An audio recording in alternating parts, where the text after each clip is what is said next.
Hey, what's up there, YouTubers and those who may be watching this on Facebook? It's me again, Brian, aka Gamer 55551, and I am back with a my 2 cent Switch/gaming video for this week, for the week of July 28th to August 3rd. I almost said 30th, my bad. Said a brain fart right there. And we got a couple stories to cover this week, including one for the Nintendo Switch that was a surprise announcement that I think no one saw coming, and certainly it is a big surprise that they're bringing this over to the Nintendo Switch. We're also going to look at EA's reason for why they are not supporting the Switch, and something that Activision is doing not only to Spyro Reignited Trilogy, the Switch version, but also what they did to Crash Team Racing, which obviously I can understand why some people would be pissed off about. And of course we're going to be talking about Fire Emblem Three Houses, and seem to be doing well in the UK and in Japan so far, so we'll get to those stories. But first we'll do a quick my 2 cent video, my 2 cent part, and the first one we do want to talk about is three things. The first one has to do that it looks like dedicated fans are working to revive a Sonic cartoon from the 90s though.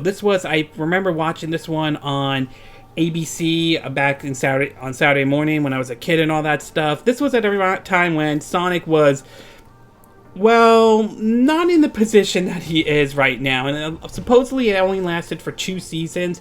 And supposedly dedicated fans are trying to push to get a 3rd season and all that stuff. The article is on Nintendo Life. I'll have a link in the description. You could check it out yourself. I don't know if they'll be able to pull it off or not, but I wish them the best of luck. We'll see if they are able to pull that off. We also learned that the Game Boy just turned 30 years old, and boy do I feel old to mention that. But yeah, I have fond memories of the original Game Boy from playing games like Super Mario Land 1 and 2, to Wario Land, Super Mario Land 3, and of course Wario Land 2 and 3, to, of course, anybody who remember got in a Game Boy back in the 80s, late 80s though, will remember, you know, it came with Tetris, the iconic puzzle game, to be exact. And of course, I also remember games like Donkey Kong 94, to a port of, or the games of Donkey Kong Land 1, 2, and 3. So, very fond memories with the game, with the original Game Boy, and happy 30th anniversary on that. And last but not least, for this quick one, we also learned that Starlink Battle for Atlantis has seen a recent price drop recently, and if you're interested in picking the game up, I believe it's in the UK, they dropped it down to £10. I'm not 100% sure on or not. I'll have the article, the links in the description. You could check out the article as well. It's very sad that this happened to Starlink and all that stuff. I think the game, I didn't think the game was bad. I think it felt like what No Man's Sky should have been at the beginning to how a Star Fox game could work. Unfortunately, there were a lot of bad decisions Ubisoft made that really hurt the game. One of it was the Toys for Life thing, where it turned out to be the Toys for Life thing was pretty much dying out and so forth. Not to mention that basically if you purchase the digital version, basically you get all the DLCs, or all the ship parts right there, which kind of came off a little bit scummy and so forth. Not only that, I believe I remember hearing about this when it entered in the UK charts. I think it entered in at number 14. It might have entered in lower, but ironically the Switch version was the only version that sold better than the PS4 and Xbox One, and when the game sold well below expectation, Ubisoft announced that they would be discontinuing the toys and so forth. So, despite some effort by some YouTubers, I believe Arlo, who really liked the whole Toys for Life thing, the game certainly did not perform well. And while it's unfortunate, I'm not surprised considering some of the bad decisions they made for it, and it does make me worry about one game that I do have some interest in, and that's the upcoming Gods and Monsters, being developed by the same people who did Assassin's Creed Odyssey. I think could be a good game. I do like some of the ideas, but being this is Ubisoft, being they're pushing for, you know, the live service or doing something, I am worried about that game becoming another flop the way Starlink Battle of Atlantis is. Well, we'll have to wait and see, but still, well, I'm not 100% sure about that one. Alright, with that quick my 2 cent part done, though, we'll get started with our video. And this one, we'll start off first with the surprise announcement for the Nintendo Switch that I think no one saw coming, but apparently it certainly is welcome news nevertheless. And that is The Outer Worlds. That's right, The Outer Worlds is coming to the Nintendo Switch. Now, this is a game that was announced as being developed by Poseidon. I apologize if I'm not saying the name correctly. These are the guys that develop games like the original Boulder Gate. They also did South Park Stick of Truth as well. Fun game to be exact. And they were the original creators of Fallout, and they did the Fallout New Vegas. So it wasn't a surprise when they showed it off, and the game was going to be coming to the PS4 and the Xbox One and PC, which was pretty obvious, although we learned it's going to be an Epic Game Store exclusive, which, well, not every PC owner is pleased with that. So it was kind of interesting to hear that this game would be coming to the Nintendo Switch. From an article on Destructoid, though, if I can get it up. Okay, here it is. And again, link will be in the description. It reads that Poseidon's next role-playing game, The Outer Worlds, is all about exploring the unknown and unexpected places. Now it's meta twist of sort. It's now in a meta twist of sort. It's ending up somewhere very unexpected, though. Publisher Private Division and Obsidian, I think that's the name, has announced that The Outer Worlds is coming to Switch. It has previously been confirmed for PC via Epic Game Stores and Windows 10 stores, PS4 and Xbox One. The port will be handled by Virtus, Virtus, a large 10 studio company that supports primary developers. For those who are not familiar, they are the same studio that did the port of LA Noire, Final Fantasy X and X2, Final Fantasy 12, The Zodiac Age. I do believe they handled the port of Starlink Battle for Atlas, though. It says this kind of feels like a surprise, but maybe it shouldn't. The Outer Worlds may not seem like a leading candidate for a Switch port, but Poseidon's recent works are increasingly ending up on Nintendo's platforms. Pillars of Eternia will release on Switch on August 8. Pillars of Eternia 2 will launch there sometime before the end of the year, and Ubisoft ports South Park: The Stick of Truth to Switch late in 2018.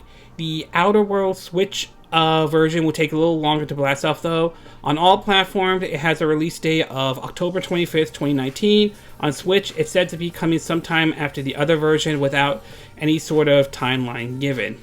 So it is kind of surprising and welcoming that they are bringing this game over to the Nintendo Switch, indeed. And I think a lot of people were kind of surprised, wondering how could they have brought this game over to the Switch. And while they probably looked at it, and maybe because of the fact that it has to do with the engine.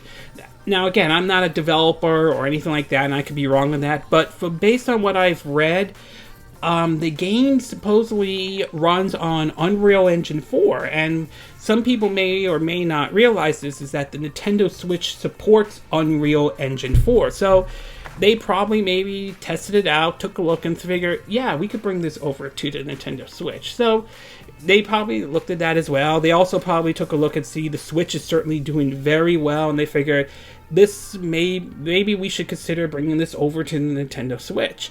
So so that's my guess of what they probably took a look at and all that stuff.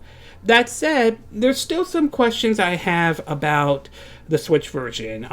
Is the port being handled properly? We know that the development team, Virtuos, apologize if I'm not saying the name correctly, are the ones handling the port, and they have done several ports for the Nintendo Switch, but bear in mind, most of their ports outside of Starlink Battle of Atlas has been either ports of, say, PS3 games or PS2 games to the Nintendo Switch. So it's going to be interesting to see how they can handle this port as well.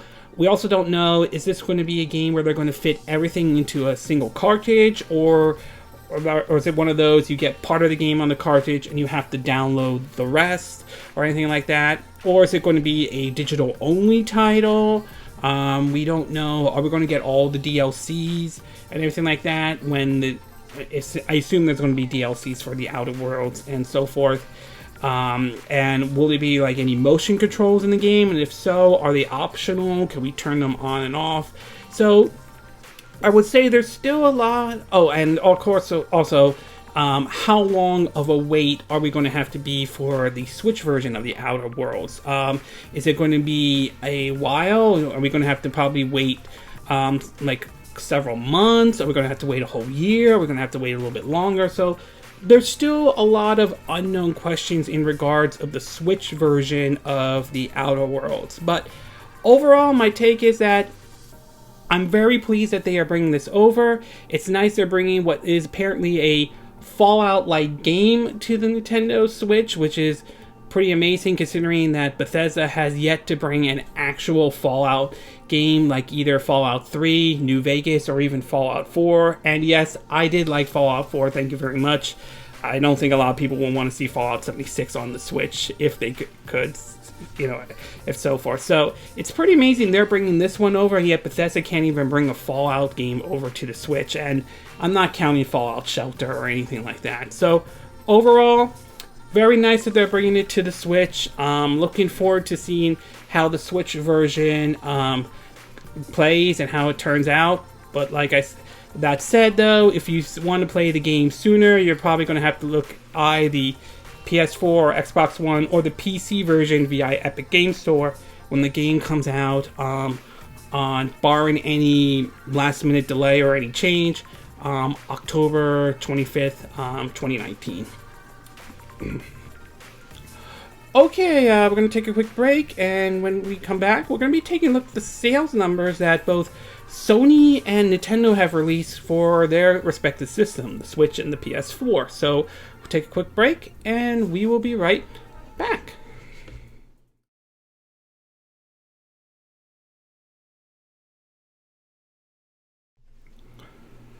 Okay, and we are back with part 2 of our My Two Cent video for this week. And for this one, we're going to be taking a look at the Switch and PS4 sales, or at least the units of how much they pushed out. And so this week we learned both Sony and Microsoft released some of their financial information in regards of the Switch and the PS4. And it's both good news and bad news. Well, nothing really that's going to, I will say, damage their system and all that stuff. One, you could see probably is because they're gearing up for the next generation of consoles. Nintendo's, on the other hand, situation is a little bit different. So we'll start off first with Sony. And according to Sony, though, there is some good news and bad news for them. So the first one, the good news is that they managed to ship so far 100 million units life to date. So obviously Sony has to be very happy with that and so forth. I mean, very few systems have done that. I think the Wii was one of those systems that managed to hit 100 million units sold. So obviously Sony's giving themselves a pat on the back. That said, while they did ship 100 million units, though, they shipped their April and June quarter was, according to them, below their expectations. So, from an article from GameSpot, it reads, quote, "While there's still plenty of life in the current generation of gaming consoles, there's mounting excitement for the next generation consoles. As part of the latest earnings report, Sony announced this week that the PS4 shipment has climbed to a staggering 100 million units life to date worldwide. And while that is a remarkable milestone, and don't get me wrong, it is a remarkable milestone, the recent trend hasn't been quite as positive.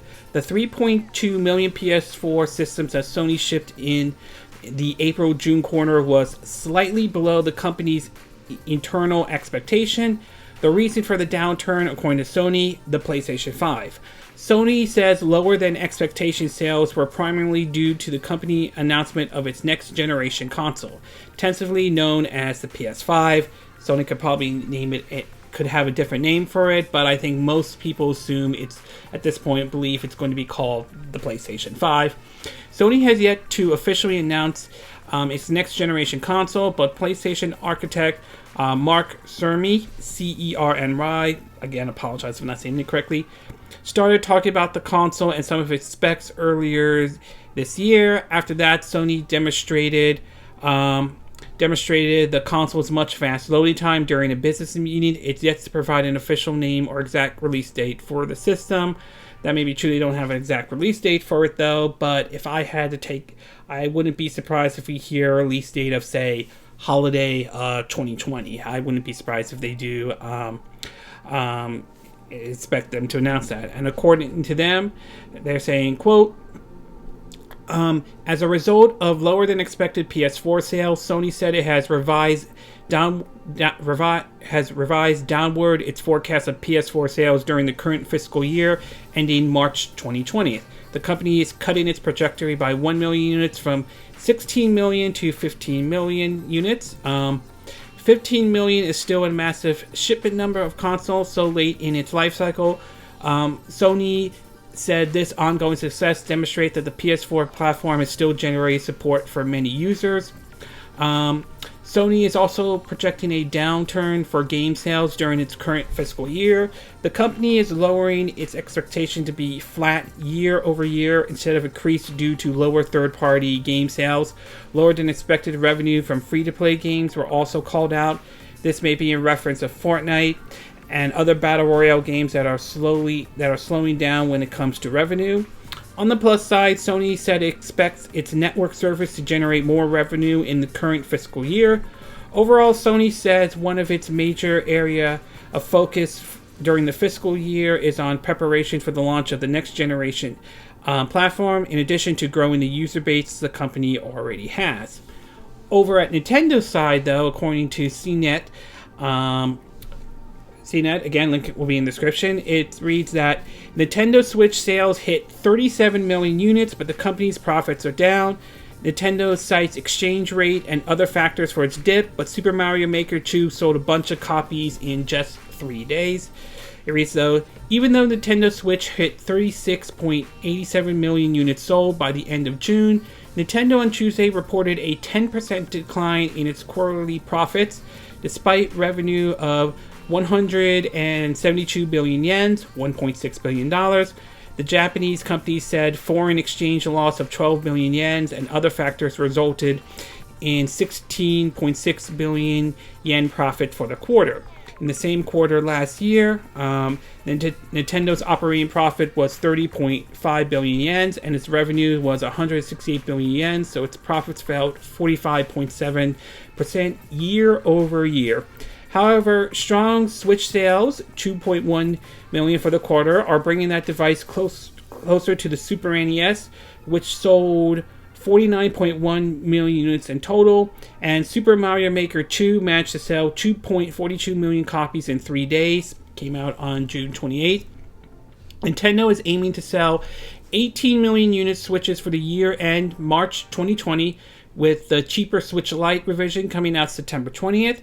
It's no doubt hoping the release of Marvel Ultimate Alliance 3, Fire Emblem 3 Houses, and Pokemon Sword and Shield will boost sales.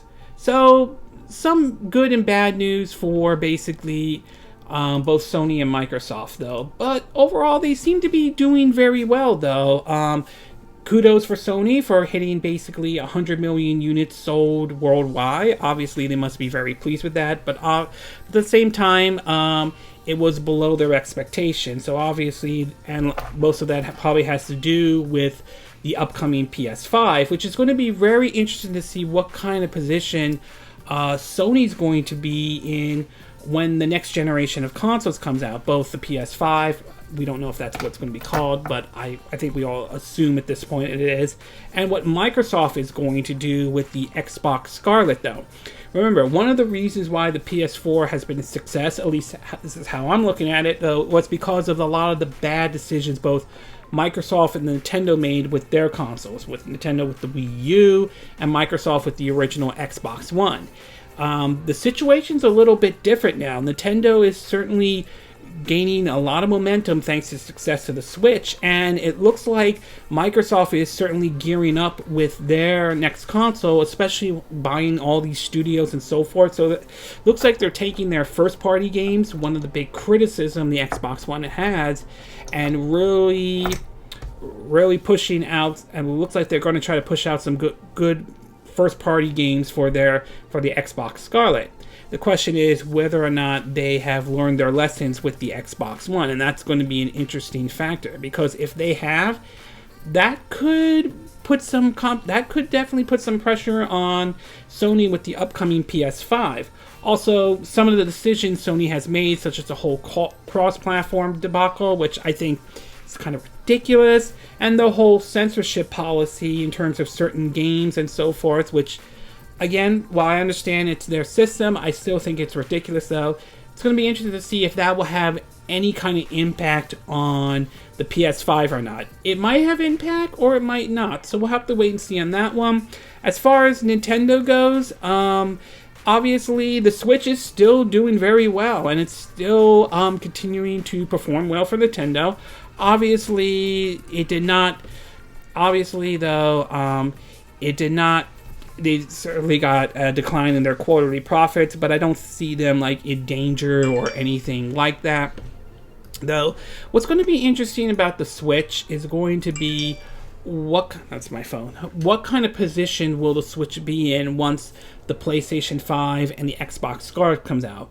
Will Nintendo still be in a good position with the Switch? Will the Switch still be able to maintain momentum and so forth? So, a lot of unknown factors for the Switch going into, I think, probably next year when Sony and Microsoft release their next system, but we'll have to wait and see. So, overall, some good and bad news for both the PS4 and the Nintendo Switch, but obviously, both companies have to be proud of some of their stuff. With Sony, it's basically hitting the PS4 hitting 100 million units sold. For Nintendo, seeing the system sales numbers goes up, with Mario Maker 2 doing very well. So overall, like I said, both good and bad news for the Switch and the PS4. Okay, we're going to take a quick break. When we get back, we're going to get to part 3, and this one has to do with a decision Activision recently did with their release of Crash Team Racing, which I can understand why a lot of people would not be happy about this. So we'll take a quick break, and we will be right back.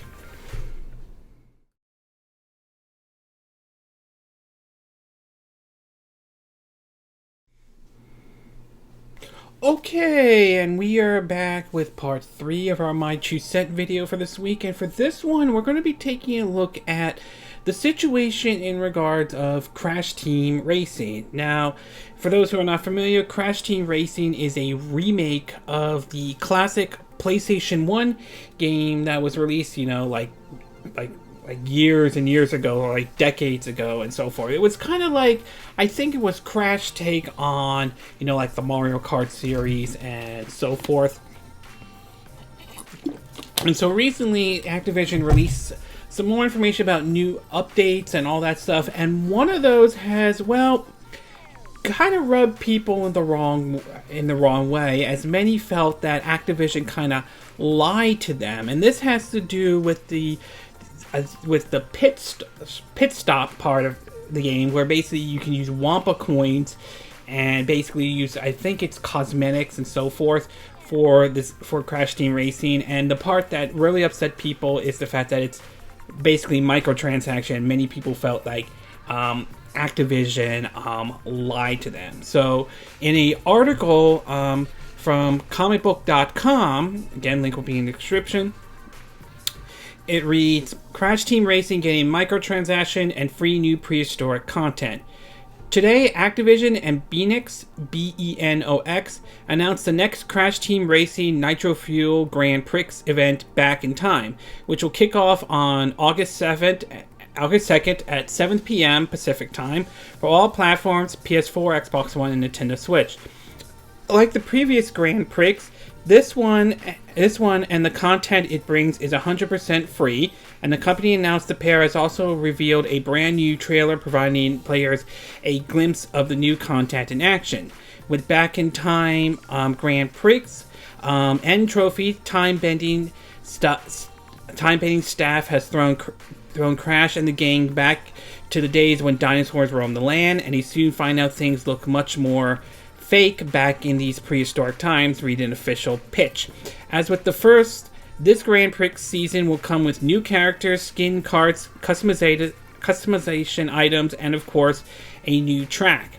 At the start of the Grand Prix, all players have to do is boot up the game, download the game's update, which starts automatically in most cases, and they're ready to jump in. Though, as for the new content, it is led by a new track, Prehistoric Playground, which will immerse IMMERSE racers in an epic world of Jurassic-sized flora, violent geysers, caves, big old dinosaurs, and a tribes of fake crashes. Yes, you read that right, a tribes of fake crashes. The new Grand Prix will also come packaged new rewards that players can earn by completing challenges and filling their Nitro Gauge, Gauge. Again, apologize, I'm not saying the name correctly. These items, there's 18 in total, include new racers, new carts, and much more. And there's even more items in the pit stop, where is the game store that you can use Wampa coins at, and this is where, and the person who wrote this is where the microtransactions come into play. Starting in early August, players will have the option to purchase Wampa coins bundles from their game console store to supply the coins they earn by playing, writes Activision. This option won't change the game's core mechanics. Players will still earn Wampa coins by playing the game in any mode just before. They will just be able to purchase additional coins if they choose. And the person wrote, quote, "Of course, it remains to be seen if the distribution of Wampa coins now slows down. Whether it's the case, it's a bit sketchy to add this after review for the title that has already gone up." So this is the kind of part that kind of people got a little bit upset about, depending on your view. And that is the fact that they added microtransactions after the reviews of Crash Team Racing came out, which from what I understand got positive reviews. And in a way, I can understand why. And not to mention, Activision's reputation isn't exactly great. We've seen how the company has put outrageous prices for loot boxes and microtransactions, and has been known to sort of lay off employees because they didn't make all the money in the world, to their CEOs making a boatload of money and so forth. So, and I will agree, it is kind of shady though that you are willing to basically it did come off as basically like you lied to them, saying that there wasn't going to be microtransactions, only to find out microtransactions were put in after the review of the game came out. And many, I could see why could be worried to see, could we see this in future games as well? Could we see a situation where they don't add microtransactions in the game, but after the reviews come out, after the positive reviews and so forth, they decide to sneak it in without anybody noticing or anything like that?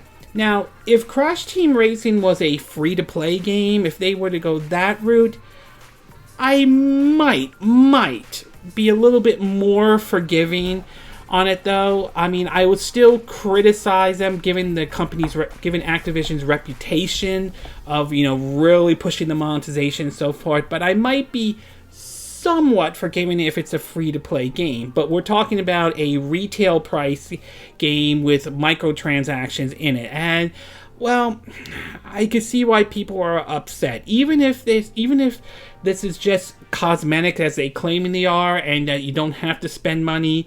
We've seen cases where some developers have put it in a way where you have to grind to the point where it's nearly impossible and you have to spend money. There were several reports that Activision tried to file a patent to encourage people to spend money on microtransaction, to what happened with Star Wars Battlefront 2, with EA creating a situation where it will take you weeks or so forth to unlock a certain item you need, a certain cosmetic or item and so forth. So I can understand why a lot of people would not be happy with what Activision doing. So overall, it certainly is very sketchy, and I do worry going forward if companies like Activision and EA and Ubisoft and other companies out there try to pull this kind of stunt where basically they release a game, gets positive reviews, and then afterwards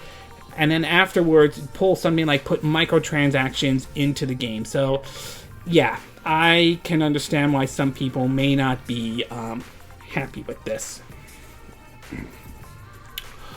Okay, we're going to take a quick break, and when we get back, we're going to get to part 4, and this one has to do with, in regards of the Switch version of Spyro Reignited Trilogy, and there seems to be some sort of back and forth on this situation, though, so we'll take a quick break, and we will be right back.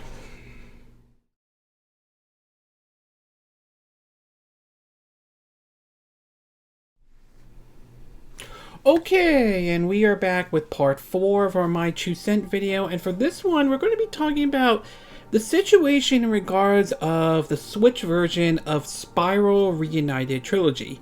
Now, last year, Activision released the Spyro Reignited Trilogy, I believe, for the PS4 and Xbox One. And like the Crash Bandicoot Insane Trilogy, this was a remake of the first 3 games that were released on the original PlayStation. However, the Spyro Reignited Trilogy, both, I believe, on the PS4 and the Xbox One, ran into a bit of a controversy as it was discovered that only one game would be on the disc while the other 2 required a certain download. And when Activision tried to answer it, they didn't really get a big response. This led to some backlash against them, as many felt that Activision was kind of being lazy, considering the fact that Crash Bandicoot Insane Trilogy had all 3 games in one disc, and then it was later reported that the game got delayed so they could put all 3 games in one disc.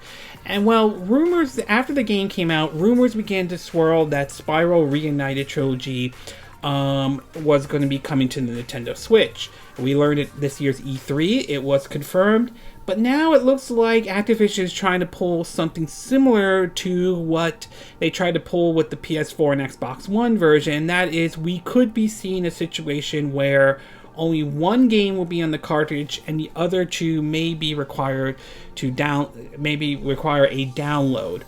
From an article on Nintendo Life, again, link will be in the description, it reads, quote, "The Spyro Reignited Trilogy is due out on the Switch this September, but there's still some confusion about the physical copy of the game, as if they will require an additional download. In June, retail listing in North America suggests an additional download would be necessary, and in Europe, there was no mention of this on the game's box art. While it's still unclear what exactly is going with the physical release, or whether or not it will require a hefty day one download, the listing on the Switch eShop in the US and UK have now seemingly confirmed the file size of the digital version of the game. The details section of the page notes how the trilogy will require a 15 gigabyte download of free space. Twitter user NWPlayer123 added to this, starting how the Nintendo.com listing 6.3 gigabytes does not take into account the 9 gigabyte update, which will presumably add in the additional games. This means the Switch physical version will likely be similar to the PS4 and Xbox One version, where users receive the first game on the disc and will require to download the other 2 titles. Nintendo enthusiast is basically saying, quote, saying that, basically wrote on their article, after months of rumors, Spyro Reignited Trilogy was finally and unceremoniously revealed for the Nintendo Switch at E3 2019. Now that the September 3rd release date is almost upon us, with the preload of the game going live today, the Spyro Reignited Trilogy file size is listed at 6.3 gigabytes. This is impressively small, considering the same game on the PS4 came to be over 67.5 gigabytes after a day one patch were installed. This means the Switch version is less than tenth of the size of its PS4 counterpart. And the author also wrote, I am incredibly interested to see how this was pulled off. Perhaps by sacrificing a few detailed textures or some audio, or perhaps the minds over at Toys R Bot have just become master of optimization. Maybe the listing is a mistake, but honestly, I do not think this is likely, especially when you consider other recent Switch games by Toys for Bots. While not taken in comparison with the PS4 version, Spyro's Reignited Trilogy Switch file is not that hard to believe, as is fairly in line with the Switch size of Crash Bandicoot Insane Trilogy and Crash Team Racing Nitro Fuel, which clocked in at both at 5.3 gigabytes.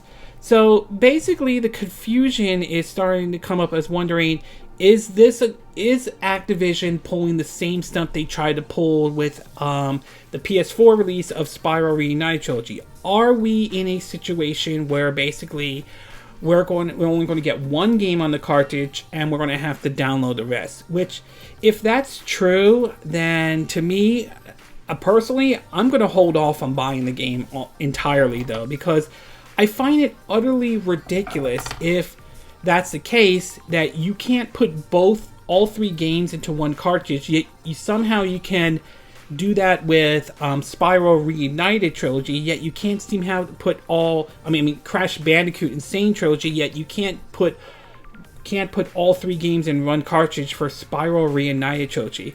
Something tells me that kind of feels like Activision's cutting corners, which is a little bit unfortunate, considering that the upcoming release of The Witcher 3 Wild Hunt, assuming everything is accurate though, that CD Projekt Red is going out of their way to put their entire game, along with all the DLCs, into one 32-bit gigabyte cartridges.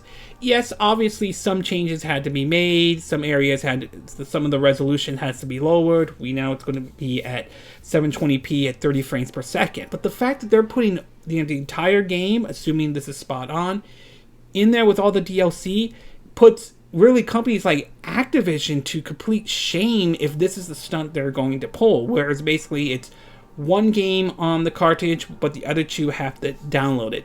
This, to me, sounds a bit of laziness, and it also sounds like they're trying to corner like the used game market as well. And I certainly do not approve of this kind of behavior. So Activision certainly needs to clarify the situation with the Switch version of Spyro Reignited Trilogy. If it turns out to be that it's going to be for the physical version, only one game, and the other two have to be downloaded, for me, I might hold off on buying Spyro Reignited Trilogy, which is a shame because I like 3D platforms, I like old school platforms and all that stuff, and I would like to get this game, but I can't see myself getting it right now if this is the kind of stunt Activision is going to pull.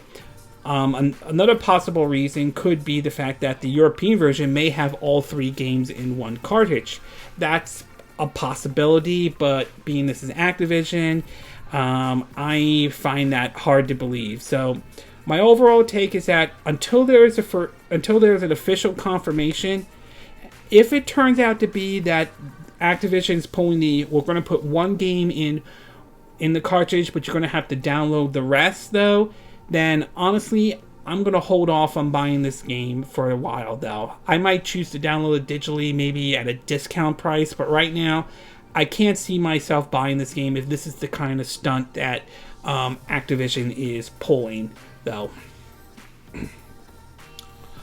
Okay, we're going to take a quick break. When we get back, we're going to get to part 5, and we're going to hear EA's reason for why they are not really supporting the Switch that much. So we'll take a quick break, and we will be right back.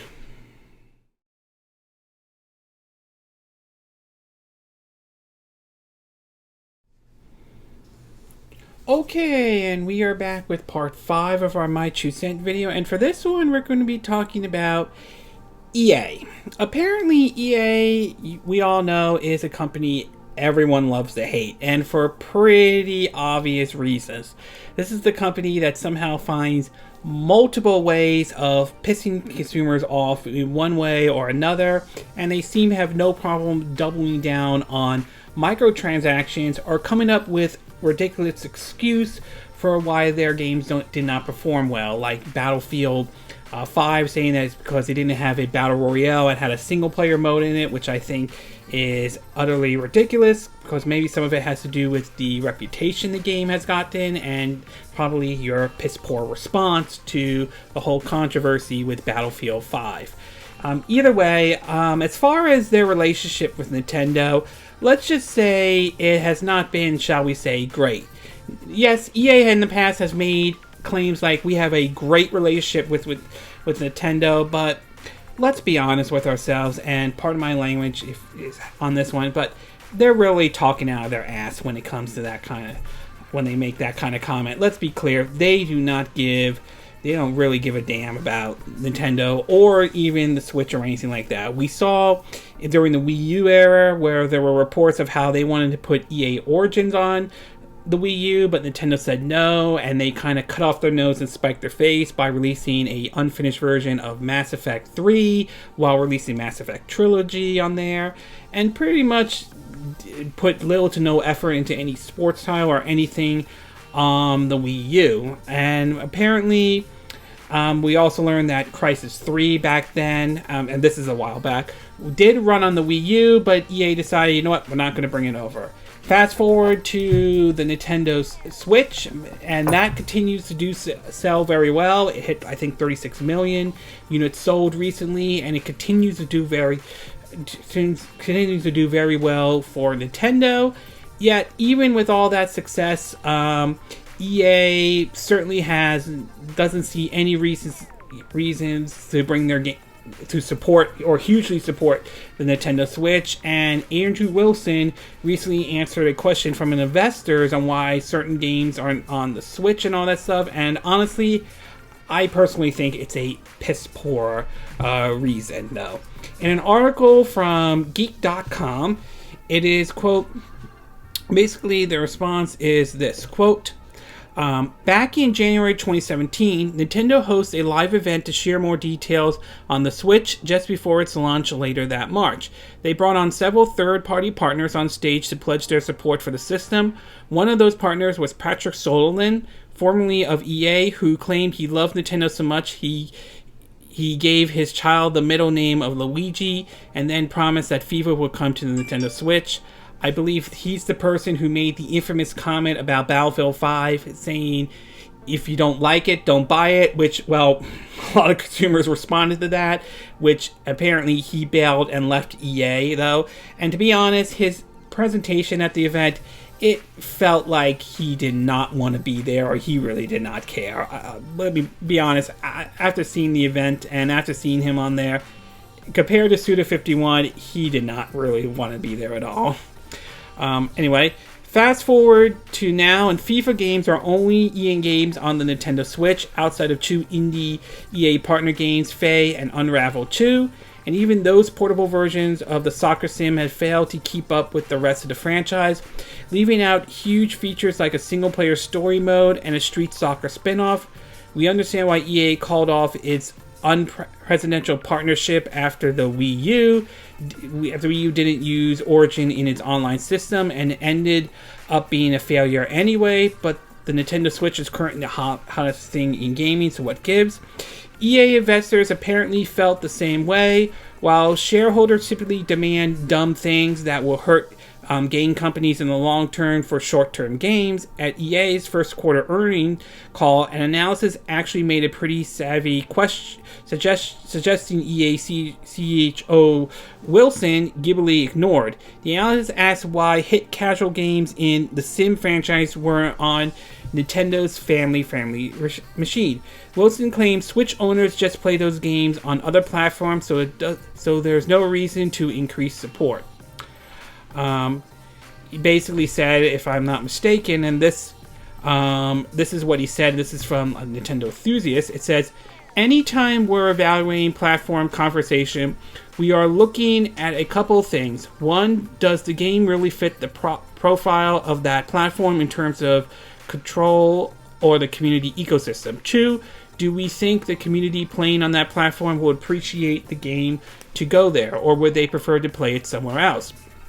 We have a lot of data that would suggest a great many Switch owners also own a PS4 or an Xbox One or a PC, and very often choose to play the games that we make on those platforms, even though they have a Switch, and they enjoy a lot of great content on the Switch. And so there are always an evaluation process that goes on a case-by-case basis, and I wouldn't say that the Sims will never go into the Switch, but I think we're doing really, really well attracting Sim players.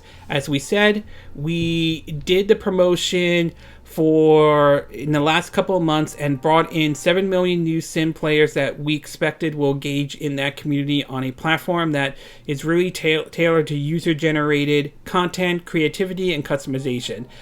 I have a feeling that user-generated content is another way of figuring out how to nickel and dime and put people in there. You know, microtransactions, or as EA likes to call it, surprise mechanics. So, first, and okay, continuing off of Geek.com's article, it says it reads, first off, if a game isn't on the Switch, then yes, Switch owners will have no choice but to buy it on other platforms. They can't buy a version that doesn't exist, but beyond that, I think it's proven that there is a demand for wide variety of games on the console handling a hybrid, not just for Nintendo, but for third parties as well. This is a console with successful Mario and Zelda games, but also Doom and Diablo, and soon The Witcher 3. Clearly, those publishers think Switch owners just don't buy those games on other platforms. Let's also not forget, as I mentioned earlier in this video, The Outer Worlds is coming to the Nintendo Switch. It's a shame, too, because there are a bunch of EA games would love to see on Switch. Better versions of FIFA for sure, but also other sports games like Madden and NHL. It's absolutely criminal that the Burnout Paradise remaster didn't show up on the Switch. Plants vs. Zombies Garden Warfare will be right at home alongside Splatoon. There are still rumors of a Apex Legend Switch port, which honestly I think it's highly unlikely given EA's attitude. No EA support right now means no Star Wars games for the Switch, which honestly I think is a huge missed opportunity. And even if the machine can't run modern demanding Frostbite engine games, currently ruining EA's developers, which despite rumors about Frostbite could run on the Nintendo Switch, even if that rumor is true, I have doubts EA will even bring any game running on the Frostbite engine over to the Switch. Last gen ports of Dead Space or Dragon Age or Mass Effect would clean up on the Switch. Hopefully as the Switch sells more, EA realize how dumb this excuse is and catch up quickly. Honestly, even, you know what, I'm not shocked that EA doesn't really bother making games for the Switch. And I think that's really, unfortunately, and sad, because it's a missed opportunity here. I mean, bringing something like Jedi Fallen Order, which supposedly runs on Unreal Engine 4, not to mention the Switch supports Unreal Engine 4, would be a great game to bring over here. Even like the Mass Effect trilogy or the Dead Space 1 and 2. Now everyone was a fan of 3 because of EA's decision to put microtransactions into it though.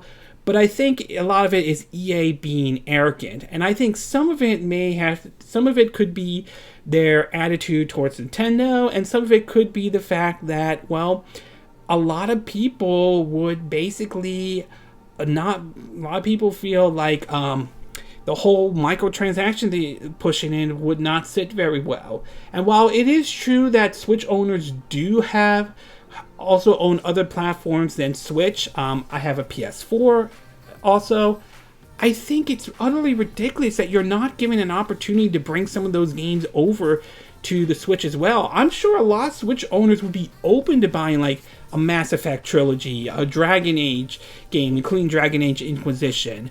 I'm sure Switch owners would be open to picking up Star Wars Jedi Fallen Order if you deliver a quality title and all that stuff. I mean, Apex Legends could maybe work on the Switch, especially since that game runs on Unreal Engine 4. I mean, we have free-to-play games on the Switch, such as, games like Fortnite, Paddling, and Warframe, which, for the record, Warframe seems to be the only free-to-play game that I could think of that basically seems to not rub people in the wrong way, unlike you, EA, which you rub people in the wrong way with your microtransaction BS. Look at Star Wars Battlefront 2. So, I really think this is a dumb, idiotic decision for EA to do this, though. But you know what? If that's what they want to do, that's fine. I think they're missing out on an opportunity to reach some more reach maybe brand new audiences, though. A lot of people who purchase a Switch, some of them purchase it because usually this is their first time either gaming, or they don't have the luxury to sit down and play like a game 24/7 and all that stuff. And the Switch becomes this great idea. You know, it's a console handheld hybrid that you can bring on the go. And I think companies like EA are missing out on a huge opportunity to bring in new audiences and so forth. But to me, it seems like they care more about basically nickel and diming people to death and figuring out how the best way to make all the money in the whole wide world, not try to, you know, bring in new audience and all that stuff. And what I mean by bringing in like more and more money, obviously the whole, you know, whales and so forth. So overall, very arrogant, very dumb, and very stupid that EA has this piss poor excuse for not bringing games over, why they don't put a lot of effort on bringing some of their games over to the Nintendo Switch. Even a game like The Sims could actually fit very well. But you know what? That's their decision. That's their decision. I stopped buying a game from EA after 2017, and I have no desire to buy any games from EA going forward. To me, EA has not proven in any way that, or given me any reason to buy any of their games. It seems that they're more concerned about how to nickel and dime people to death, though. I think it's really sad that that has happened to EA, and I think it's really sad. They have an opportunity to reach out to a new audience and all that stuff, but they are taking, in my opinion, a arrogant route. You know what?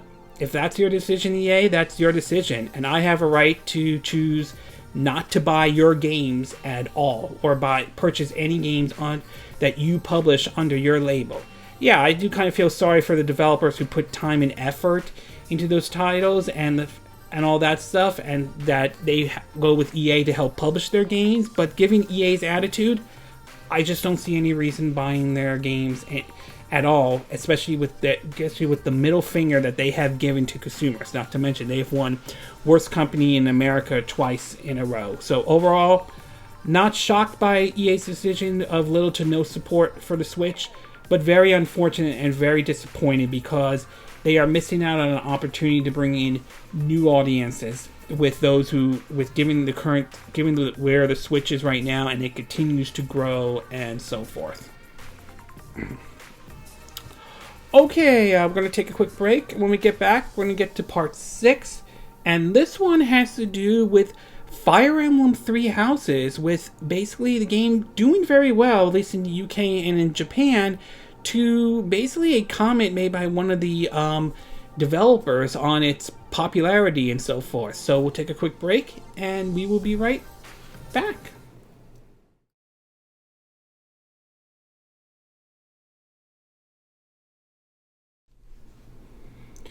Okay, and we are back with our sixth and final part of our My Two Cent video for this week. And for this one, we're going to be talking about Fire Emblem Three Houses, and recently its position in the sales charts this week, and a comment made by one of the developers, though. Now, as I'm sure you most are aware, Fire Emblem Three Houses has just recently came out to a lot of positive reviews and a positive response to a lot of people, though. Not to mention, we learned that this game was developed actually by Koei Tecmo, which has developed strategy games before, such as games like the famous Romance of the Three Kingdoms, if I'm saying the name correctly, though. Well, since it came out, though, it seems to be doing very well in the charts in both North America, not North America, we're still waiting for the NPT charts for that one to see where that places, though, but in the UK and in Japan. We'll start off with the first one in Japan, and this one's from Nintendo Life. It shows that Fire Emblem Three Houses continues to dominate at the number 1 spot, though. I think it was number 1 last week.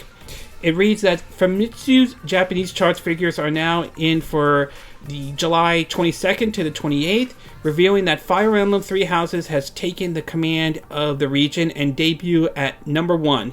The game sold an estimated 143,130 copies at retailers to achieve the feat, beating out Switch newcomer Fishing Spirit, Nintendo Switch version on the top. The success follows another number 1 entry in the UK charts, which was published earlier this week. So it shows The game entering at number 1 on the spot. Apparently, the only game on here that's not from the Nintendo Switch was on the PS4 and the PSV. I assume that means the PlayStation Vita, and that is Professional Baseball Spirit 2019, and that was from Konami. That was at number 5 for the PS4 version, and at number 8 for the PlayStation Vita. Over at the UK charts, same thing again, Nintendo Life. It's reported that Fire Emblem Three Houses gets number 1, almost doubles Awakening launch sales. It reads, quote, UK chart data is now in for the week of ending July 27th, revealing that Fire Emblem Three Houses had a tremendous first week on sales, which seems it comfortably sitting at number 1. The game just sits ahead of Bethesda's Wolfenstein Youngblood, which also debuted this week. Christopher Dring, D-R-I-N-G, apologize if I'm not saying his last name correctly, of Game Industry Buzz reports that Three Houses sold almost double the numbers of copies achieved by Fire Emblem Awakening in its opening week back in 2013, and more than double the combined sales of the first 2 Fire Emblem Fates games. He also noticed that Three Houses achieved more than double the box sales of Wolfenstein Youngblood, showing just how strong that number 1 position really is. And obviously it shows it entering at number 1 with Wolfenstein Blood at number 2. It has Crash Team Racing Nitro Fuel at number 3. It was at number 1 last week. Super Mario Maker 2 at number 4. Number 3 last week. FIFA 19 at number 5. It was at number 4 last week. Marvel Ultimate Alliance 3 at number 6. Last week it was at number 2. That's interesting. Perhaps some of that could be that Spider-Man Far From Home is sort of like dying down a bit, though. I think that game was released around the same time Spider-Man Far From Home was out in theaters, though, so you can see why the game may have gotten a boost because of that. Same with Marvel Spider-Man for the PS4. Grand Theft Auto jumps to number 7. Last week it was at number 14. Mario Kart 8 Deluxe is at number 8. Last week it was at number 6. FY 2019 is at number 9. Last week was at number 8. Red Dead Redemption 2 at number 10. Last week it was at number 5. And I won't read all of them. You can check it out yourself. But Marvel Spider-Man, which was at number 9 last week, dropped down to number 20. Again, I think it's because at the time when it was out last week, I think it was because Spider-Man Far From Home and all that stuff was on there. And finally, over at GameSpot, the developers of the game don't understand why the series is popular in the West. According to the article, the article says, quote, I don't know, and he's speaking with one of the directors of Fire Emblem Three Houses and an art director on many others. He says, quote, and while what he tells me through a translator when I ask what he thinks the reason for the series has suddenly skyrocketed in West success over the last decade, it's a pretty amusing answer. I actually don't know why it's been so acceptable by so many people all over the world. Now, there could be many reasons why the game may have been started to become a success and why Fire Emblem has started to become popular and all that stuff. I think some of it could be the fact that I guess people are starting to enjoy, games like strategy RPGs, but I think one of the reasons could be at the time that is because of the success Awakening had when that was released back in 2013 for the Nintendo 3DS. I think and this is how I'm looking at it, though, I could be wrong, could be the introduction of, say, a casual mode.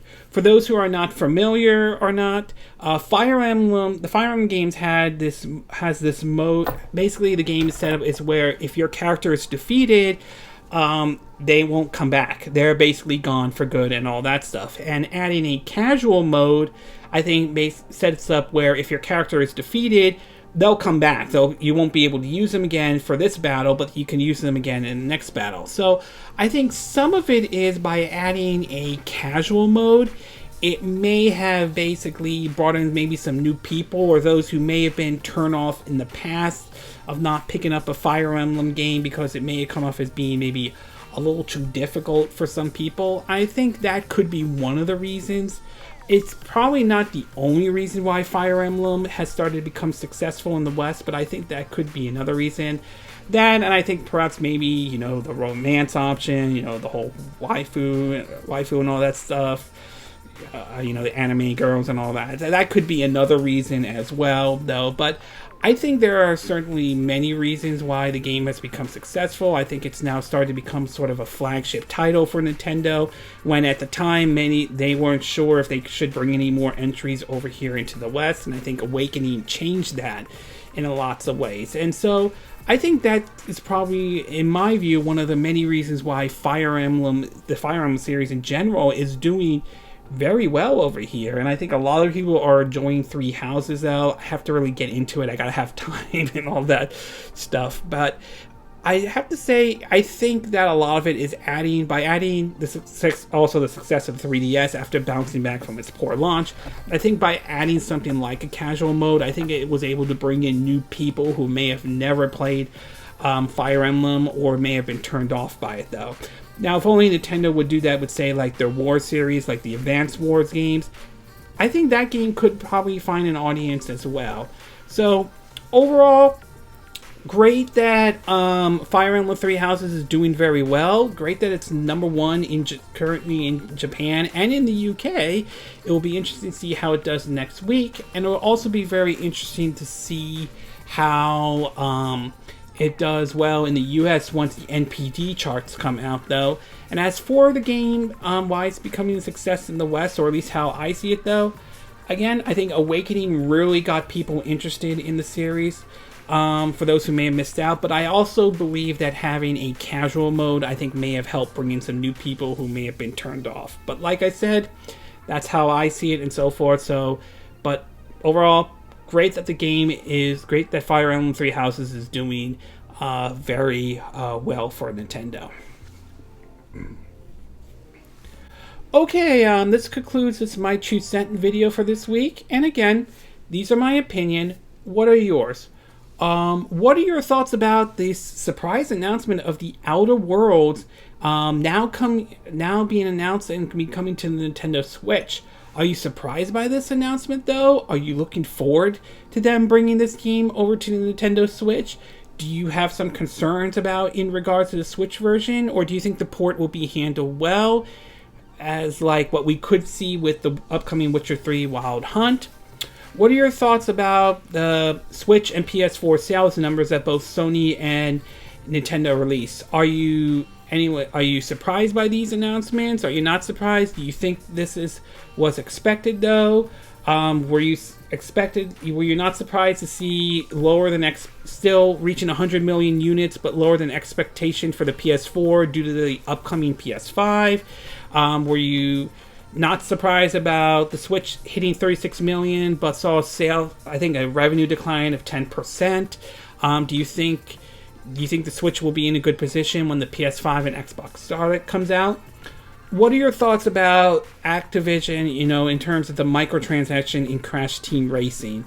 Do you think it was a scummy thing for Activision to do? Do you think that Activision should have told people microtransactions was going to be in it?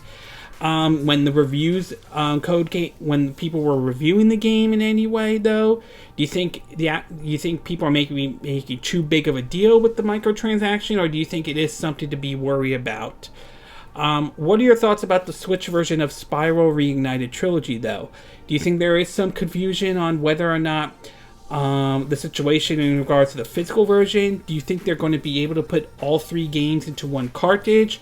Or do you think they're going to take the lazy approach and put one game in one cartridge and just basically have the other 2 available as a download? What are your thoughts about EA's reason for not really supporting the Switch that much? Do you think they have a good reason for it, though? Or do you think it's a piss-poor excuse from EA, though, in general? And what are your thoughts about Fire Emblem Three Houses, though? Are you pleased to see the game do well in Japan and in the UK? Are you kind of surprised to hear that the people who worked on the game are a little bit shocked about why the game is so popular in the West? And what are your reasons why you think why the Fire Emblem series is starting to become popular in the West? Do you agree with what I said in this video? Do you disagree? Do you have a difference of opinion? As always, sound off on the comment section below. Let me know what you think. And I hope you hit that like button. If you're watching this on YouTube, I would appreciate it. And if you're also watching this on YouTube, I hope you do subscribe to my YouTube channel. If you do, make sure you hit the bell icon for notifications of any new videos I put up.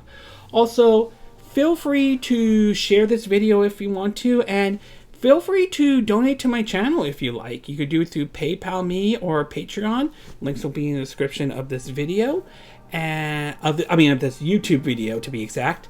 And I will see you again next time when I do another video. Hopefully that will be soon. Until then, from Southern California, I wish you all a good day then. Bye.